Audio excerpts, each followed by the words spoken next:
Stay right there in your Bible, if you will, to Leviticus 25:10. This, of course, is in the context of some instructions about a year Jubilee. It's kind of strange in a way that these instructions were given, and never then do you find in the Bible an example where they really did this year Jubilee. But after spending some 30 years in classroom walls, I have a test for you, or at least a quiz. Proclaim liberty throughout all the land, unto all the inhabitants thereof.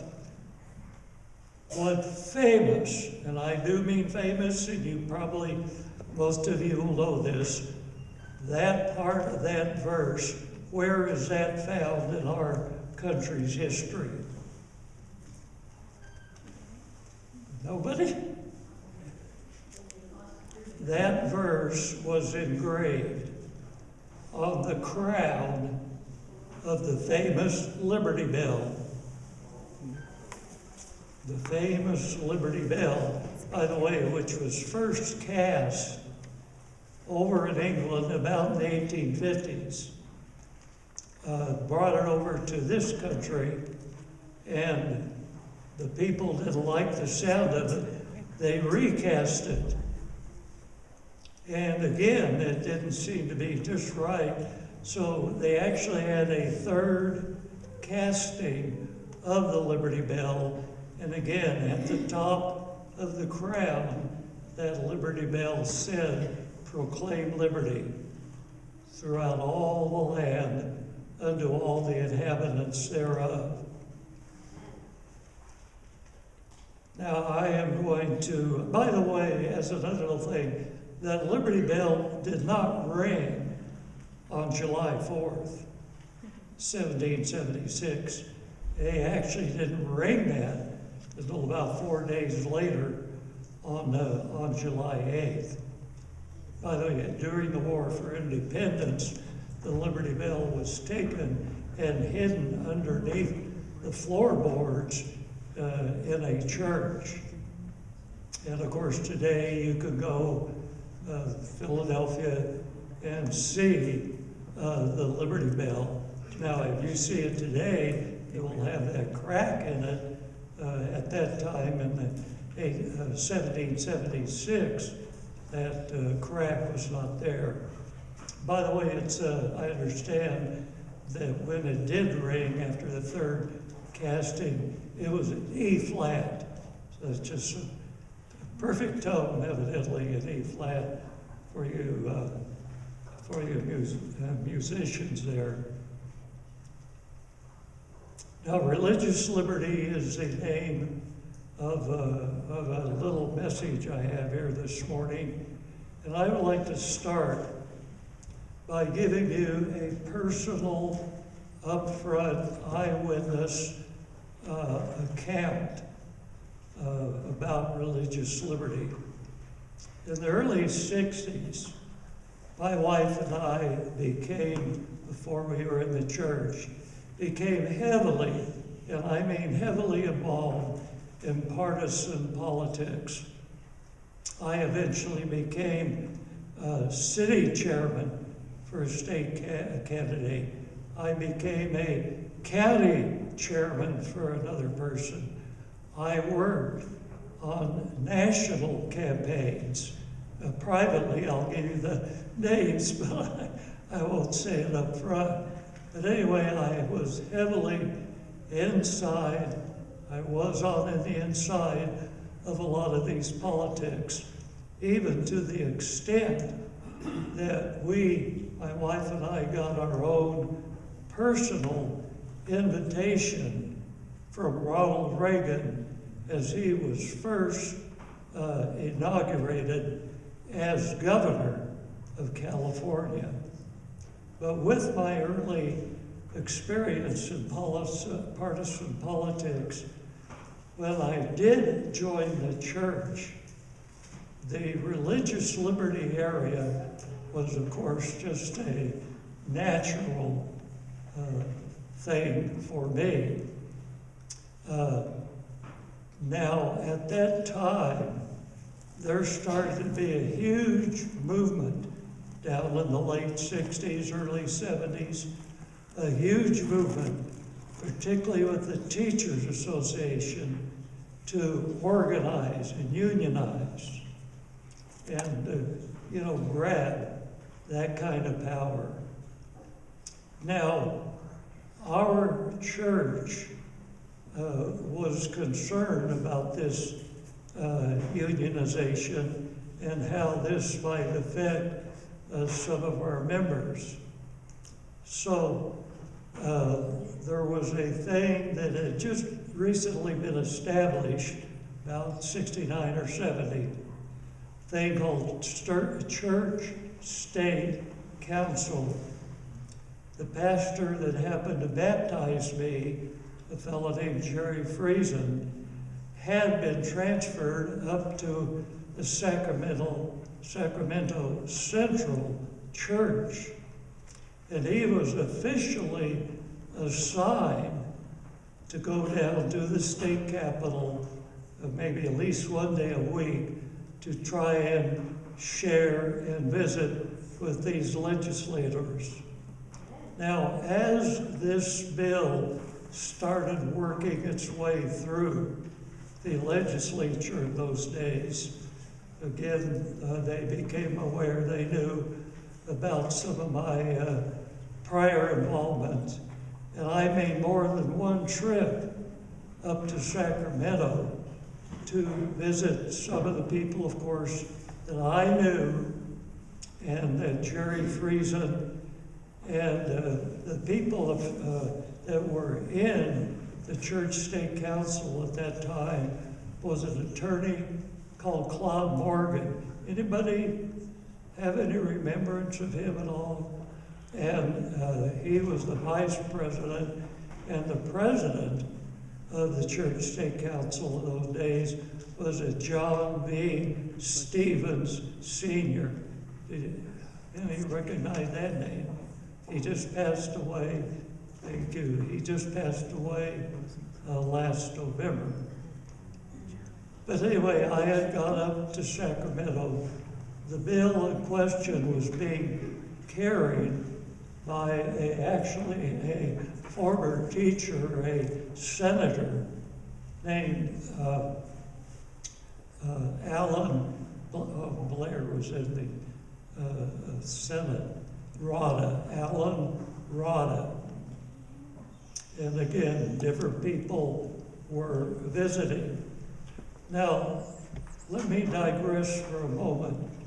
If you know anything at all about the legislature, when they finally get down to the floor of the Senate itself, whether here or in Washington, D.C., everything is pretty well cut and dried. Most of the work is done out in hallways, in some of their offices, in committee meetings, which I have been to, watched. But one day, here was going to come this Alan Rada bill about having a conscience clause in the union negotiating contract. At first, Alan Rada was totally against this, but people worked with him. Jerry Friesen, there was a doctor over in Downey who was in the legislature at that time, now since passed, Claude Morgan, again, John B. Stevens. But most of the work is behind the scenes that most people don't ever see. Now, I was not there when the bill finally hit the floor of the California State Senate, but again, the pastor that baptized me, Jerry Friesen, was there, and I was able to talk to him afterwards. Now, let me stress again, nobody is on the floor except senators and a few clerks around. In other words, Jerry Friesen, nobody from the Adventist Church was on the floor of that Senate. And what probably for most bills should have been just done in a blink of an eye, according to Jerry Friesen, went on for 45 minutes to an hour. That different senators asking this Alan Rada about the Seventh-day Adventist Church. Now these people must have really known something. For instance, the question came, does your church have any teaching about tithe paying? Well, yeah. Does everybody do it? No. Does your church have any teaching of the area of diet and health and nutrition? And even somebody said about flesh foods. Does your church have a teaching about that? Yes. Does everybody follow it? No. And these questions went on for 30, 45 minutes. Now you get the point here. If the church has these teachings, and a lot of the people, what, half or more, I don't, what is it? Don't follow it. Then why are you in there asking for a conscience clause? Why are you in there asking for this exemption to this labor bill? What do you say? What do you say? The church does not follow their own biblical admonitions and teachings. By the way, the Lord must have had his hand there. The RADA bill was passed in 1974. It was indeed passed, but frankly, I've been out of the classroom for 100 years or so, but I assume it's still there. But just catch that. Again, these were senators, other senators, asking these questions. They knew about our church and its teachings. And if you do have these teachings but don't follow it, what are you doing here? Why are you asking for this exemption? Very, very interesting. As I say, I had wanted to be there that day because I had done some of the visiting, but that would have been very interesting. I would like to share with you a couple of comments written by a little old lady, which a lot of people use it as a kind of a pejorative term, that at 9 years old, of course, was hit in the head by a playmate with a rock, was in a coma for about 3 or 4 days. Later in life, at the age of 17, had the first of some 2,000 visions. And of course, passed away at the age of 87. And of course, obviously, I'm speaking of Ellen White. Many people refer to her as a spirit of prophecy, if you will. She never used that term. Never did she claim that. The only thing she ever said, I'm a messenger from the Lord. That was the only thing she ever claimed.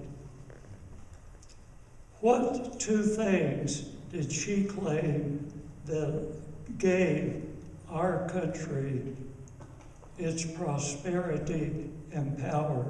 Do you know those two items? She wrote about Protestantism and republicanism. Now, that word had nothing to do with politics. Those two things, she said, gave our country its power: Protestantism and republicanism. Now, what two things did she talk about that's going to be a trouble that the devil is going to bring in? Here she writes, through two great errors, the immortality of the soul and Sunday sacredness, Satan will bring people under his deceptions. So, by the way, is this country that she said was the secret of our prosperity and power, is this country really powerful today? Maybe debatable. Do we really have prosperity today in this country? We're one of the greatest debtor nations on earth. We've changed. We're one of the greatest debtor nations on earth. Has the devil been successful in perverting those original two principles? Now, Ellen White also writes about our Constitution, and I hope that most of you are aware that she writes that every principle of our Constitution will be repudiated. How many knew that? How many read that? By the way, I had a history major, and the greatest history book that I've ever read is The Great Controversy. Amen. And it goes from the beginning of things clear down through the ending of time, the Great Controversy. By the way, so many years ago, I happened to pick up, this is an 1888 edition of the Great Controversy. It's seen its better days, but the words in here are nonetheless very, very true. You know, has our Constitution been eaten away these days? Hey. The other idea she talked about, immortality of the soul, which is going to bring in spiritualism. Now, how many believe spiritualism is in the Adventist church today? A few brave ones. Any of you ever heard about this book called Hidden Heresy, with the subtitle of Is Spiritualism Invading Adventist Churches Today? Do you know who wrote this book about spiritualism? 11 years ago. How many of you? The person that wrote this book used to be the president of the Pacific Union, Thomas Moster. I've spoken with him personally about this book, and he'll say, but is spiritualism invading the Adventist church today? Oh, yes. Oh, yes. Is our Constitution being repudiated? Yes. Time magazine cover picture of the Constitution says, does this still matter? This is from 2011. Does our Constitution still matter? Does it mean anything? Well, very interesting. As spiritualism, this little lady, more closely imitates the nominal Christianity of the day, it has greater power to deceive and ensnare. Now, catch this next part of the sentence. Satan himself is converted after the modern order of things. Satan himself is going to be converted. What do we do with that?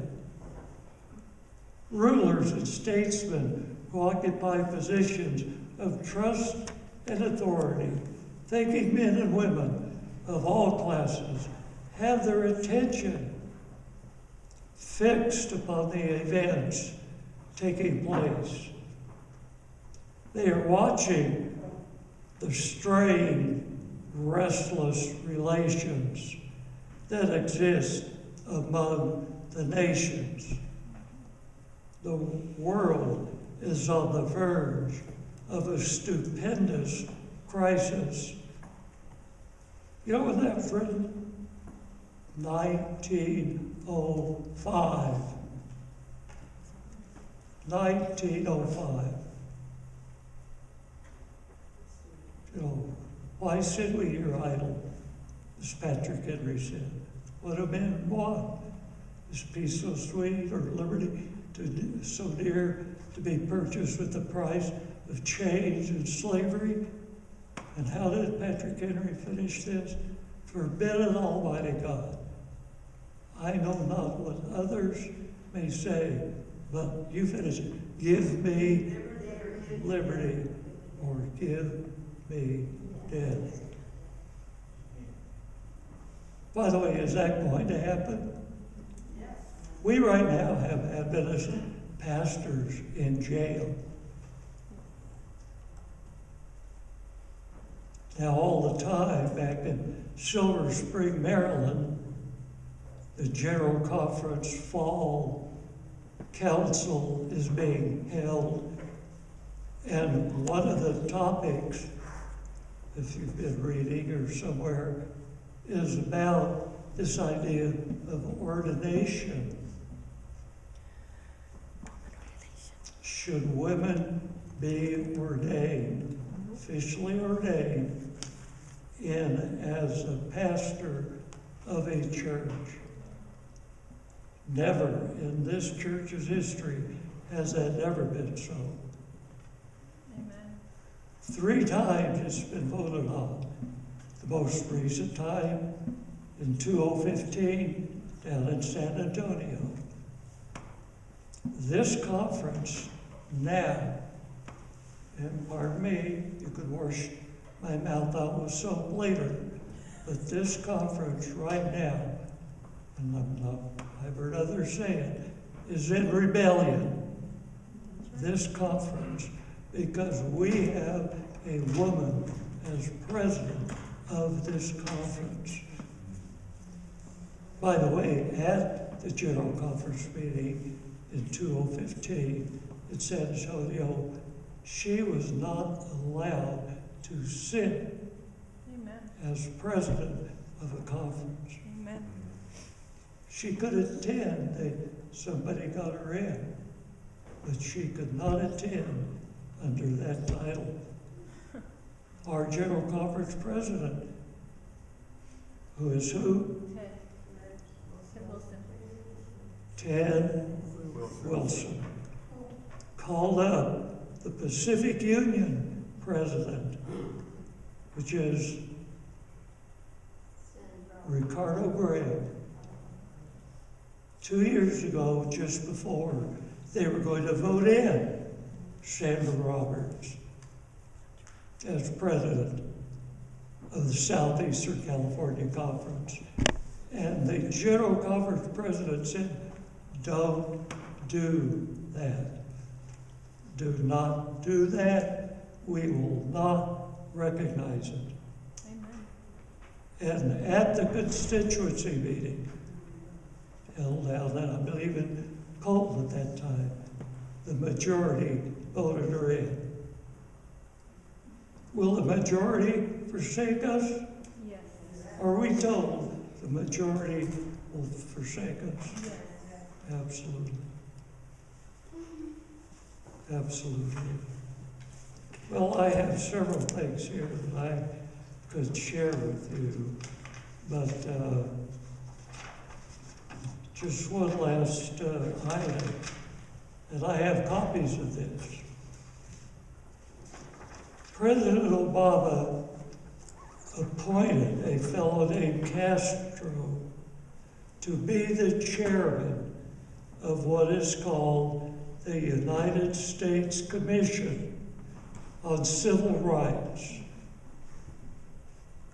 This chairman, Martin Castro, said the words religious freedom and the word liberty are just code words for intolerance.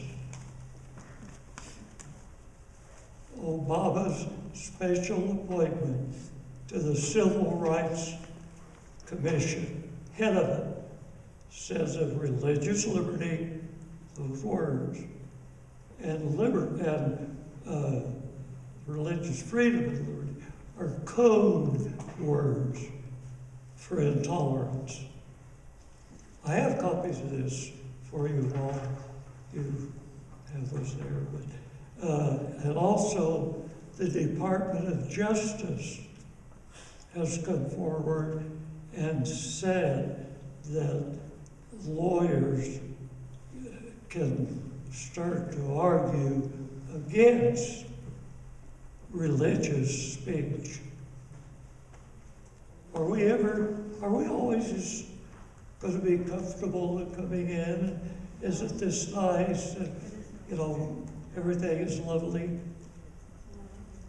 It's hard for me to believe. I read these things.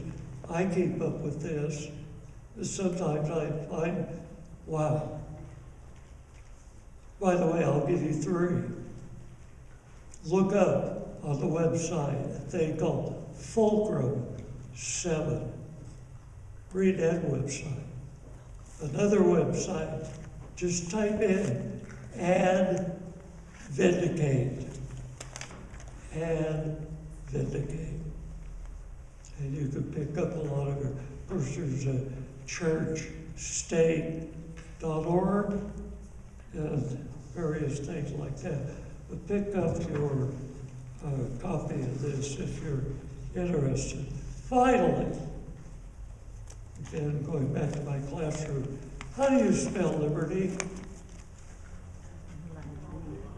How do you spell liberty?